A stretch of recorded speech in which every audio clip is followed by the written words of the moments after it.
Welcome back to another day in the studio. Today we're going to be recording some guitars in the style of rock and roll from the 60s. And I'll be using a technique known as reamp.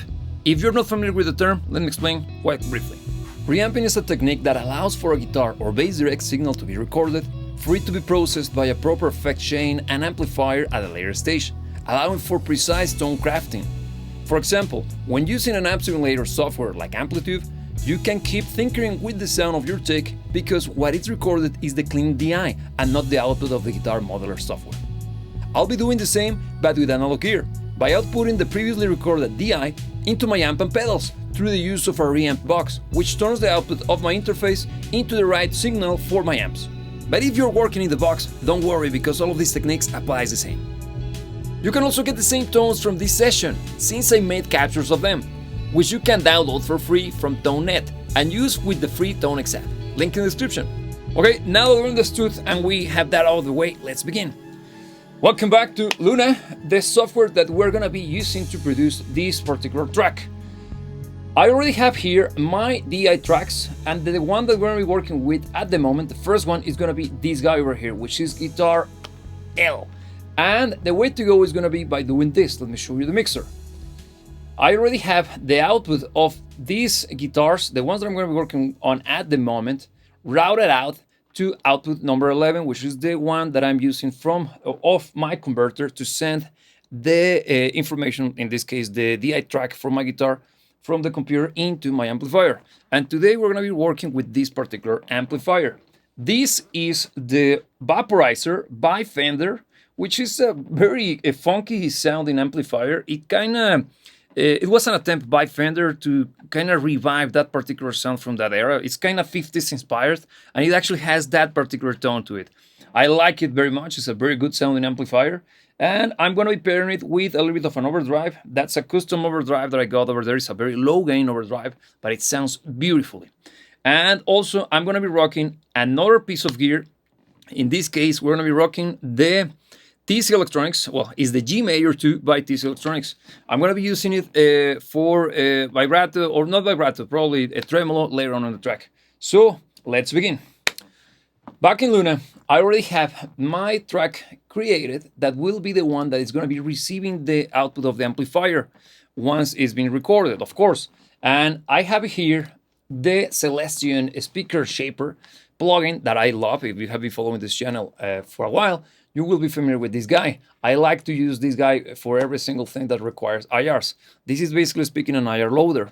So, I've been speaking too much, so let's listen to some music. The track in question sounds like this.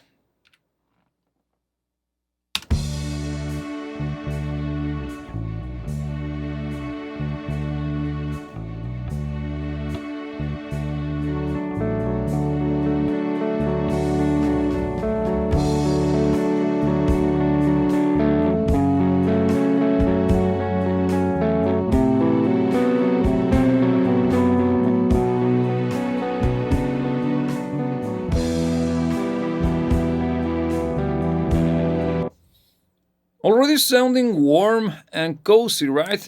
But it feels a little bit too dark to my taste. And of course, it's because we got the tone control over the vaporizer, basically muffling every single high-end sound out of the guitar. So I'm gonna press play again, and we're gonna bring up a little bit of that particular tone. Here we go.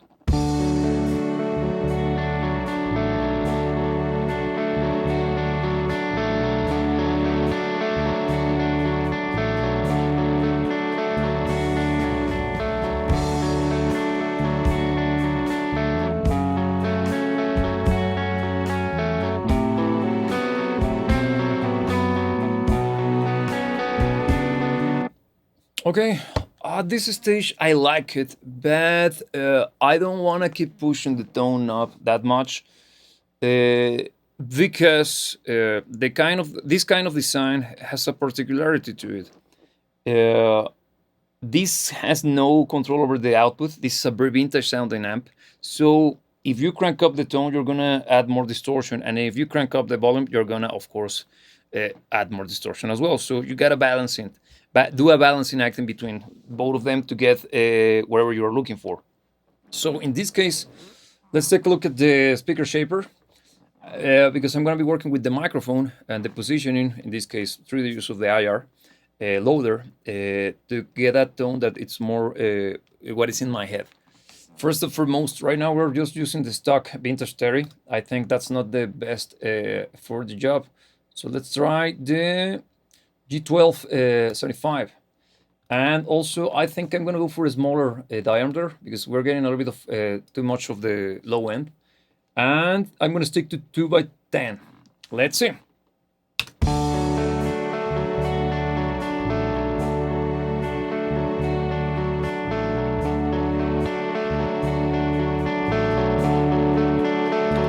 Just for comparison's sake, I'm gonna have both speakers loaded, the 12 inches, the vintage stereo, rocking the 12 and the 10 75s, and I'm gonna be just flipping.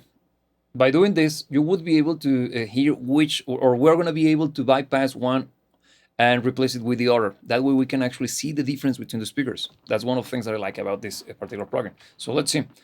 Here we go. I'm going to begin with the 75, and then I'm going to move over to the vintage stereo.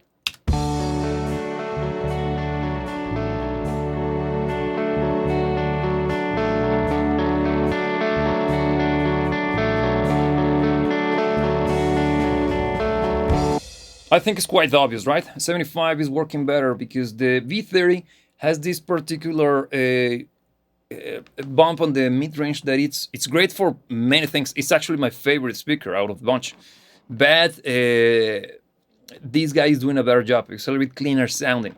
So now, the tone is starting to sound better. I'm going to move the microphone a little bit. Here we go. But you do it in this plugin by simply hovering over this particular point and moving it around, okay? And if you want to know more about this plugin, I already have a video explaining the entirety of it and showing you how to use it correctly, okay? So here we go. Right now we're rocking at SM57, which is the workhorse. And I'm gonna try to put it maybe somewhere here. Let's see how it sounds like.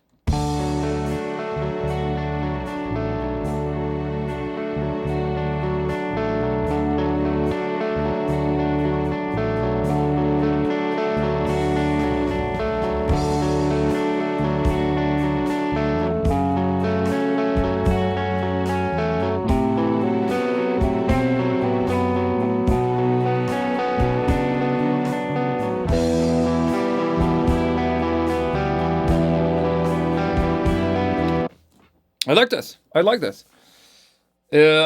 We just needed a little bit to push a little bit to the side to get less of the attack and a little bit more of the resonance. So that sounds better to my ears. Now let's try a little bit of. Let's see, because we've been rocking already run-thin speakers, which is a much more worked on speaker, if that makes sense to you. Let's try new. Let's see if it changes the dynamics of the tone. It will.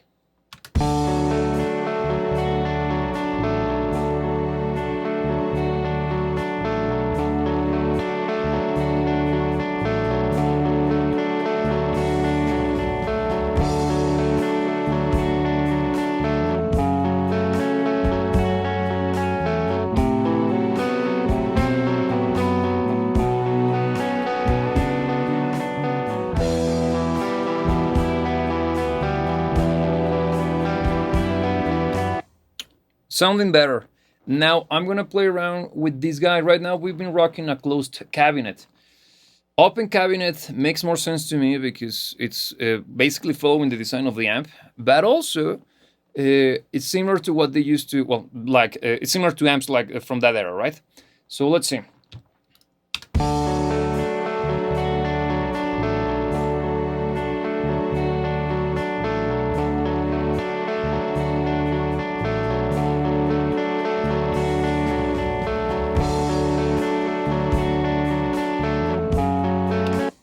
Awesome. This is exactly what I'm talking about. Because with the open cabinet, we got less of the low end, a little bit more kind of brighter sounding, if that makes sense to you. Now with this out of the way, I'm going to be working with the amplifier again. I'm going to be playing around with the tone up and with the pedal because I want to add a little bit of extra distortion, but in a controlled fashion. So here we go. I'm doing this, by the way, in this order, because by having the confidence that the microphone and the amp, without any form of artifacts in between the guitar and the amp, is already being recorded in a way that sounds very musical. From here onwards, every move that I'm going to be making is going to be based on that confidence, okay? So here we go. Let's play around with the positioning of the amp, and also let's add a little bit of reverb, because this guy has a particularly beautiful sounding reverb tank. It's a strength reverb. See what happens. I'm going to turn it on.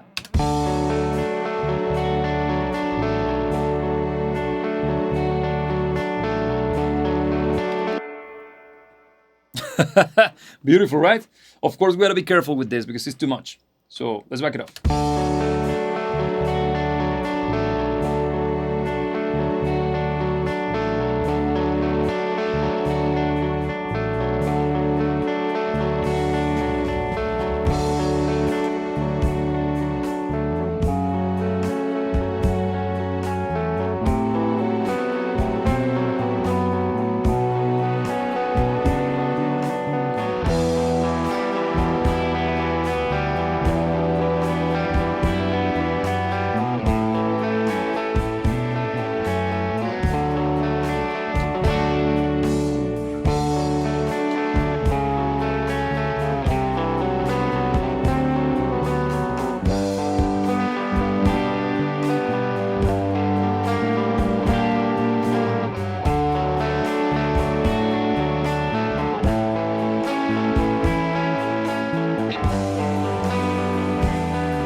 Oh, one thing. Poor editing on my end. Look at this. I'm going to mute the amp right now. Here is something that I forgot to do. This is a poorly done editing job here. Sorry about that, but that's part of the charm. Actually, one of the things that makes this today in the studio thing be what they are is, basically speaking, you will be able to see my mistakes while they happen. So let's see. I'm going to press play and let's see if this guy is actually working correctly now. Make sure that we got the input back.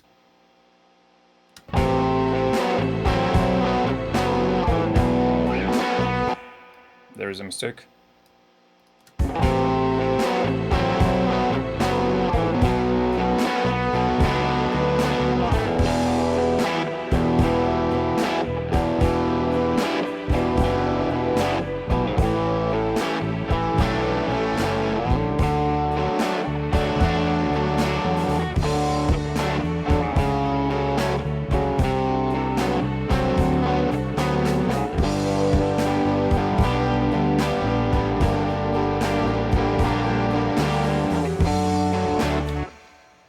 Very good.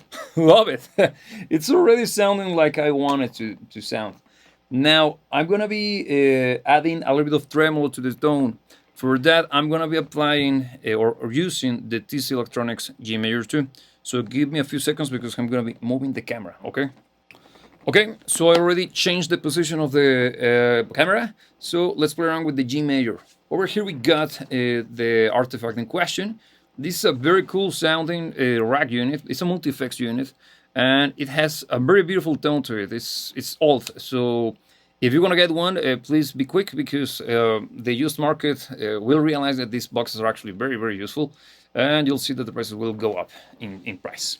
So my guitar is already being fed into this guy. So what I'm going to do is simply look for a filter. In this case, double click to get access to the menu, and we're going to look for a tremolo. Here it is. Thank you very much. So I'm gonna keep this guy on, and let me make sure that this is yeah, the kill rate is off. Perfect. So let's get out of this guy. Here we go. Tremolo, yes, please. And let's get to the chopper. Here we are. We're gonna switch the position. Let's see with the depth as it is right now. Here we go.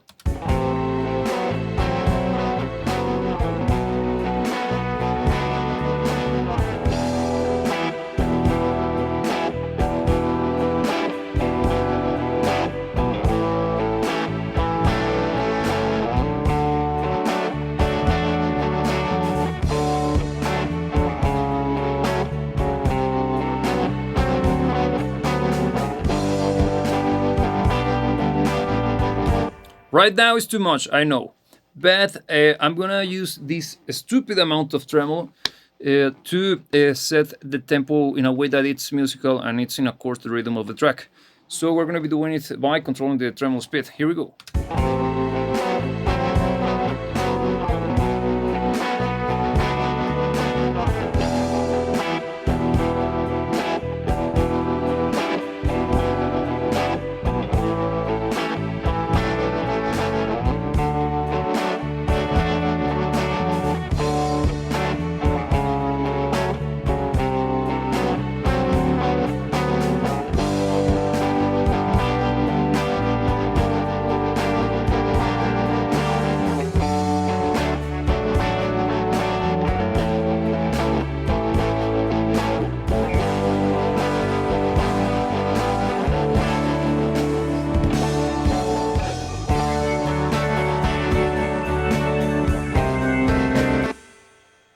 Okay, I like this tone, so I'm gonna be recording this guy.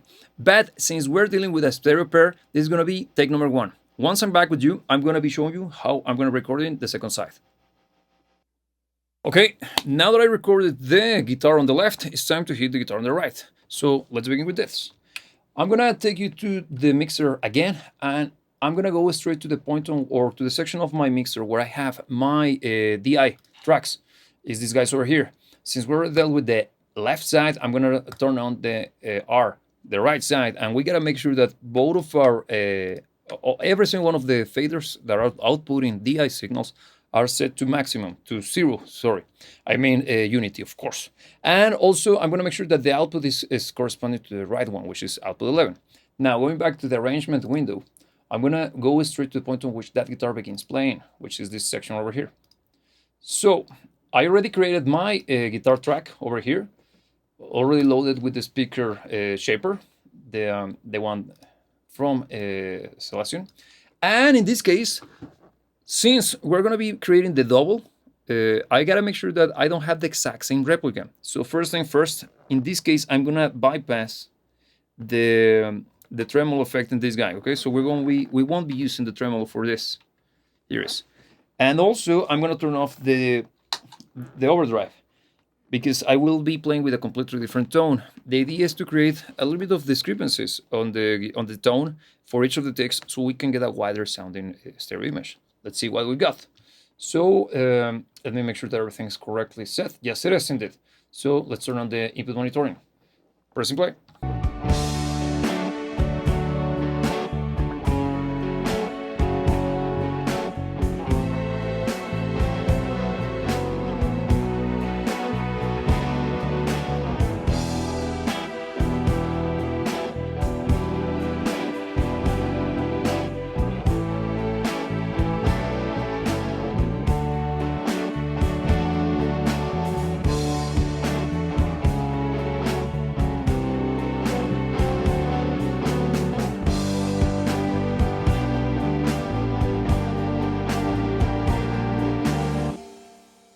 Working very much, right? It's awesome. Now, I will try to move the microphone to a slightly different position, or even better, let's try a different microphone. I'm gonna mute this guy, because by the way, this is an exact replica of the previous Celestion speaker shaper, the one that we used on the first guitar, okay? I'm gonna keep the same parameters out of everything because I'm pretending to be using the same cabinet, okay? And we're gonna be trying, how about if we try a condenser microphone for this guy? We're gonna go for the 87. Is this dot over here? Let's see how it sounds like.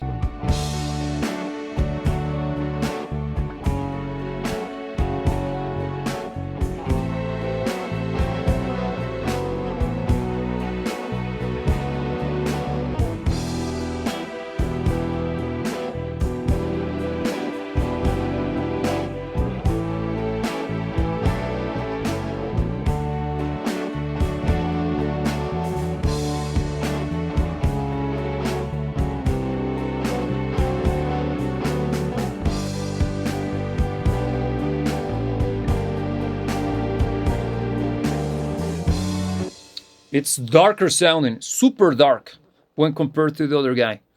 But when both of them are playing together, it sounds awesome, right? The combination of both creates a fatter sounding guitar tone. Let me push it once again to the right, and I'm gonna add the tone of both guitars together. Here we go.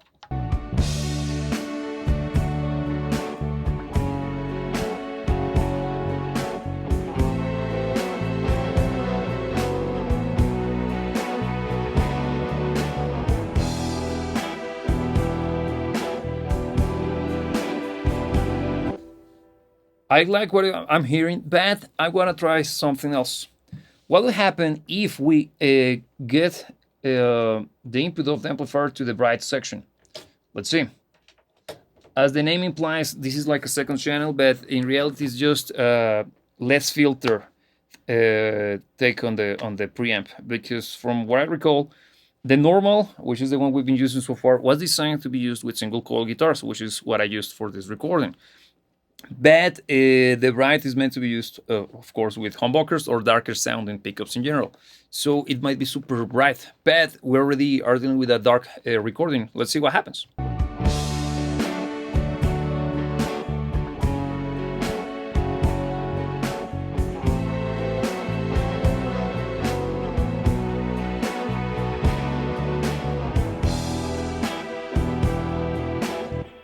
Perfect! This is the one. So basically speaking, from here onwards, I'm just gonna simply record, and that would be it. Thanks for watching.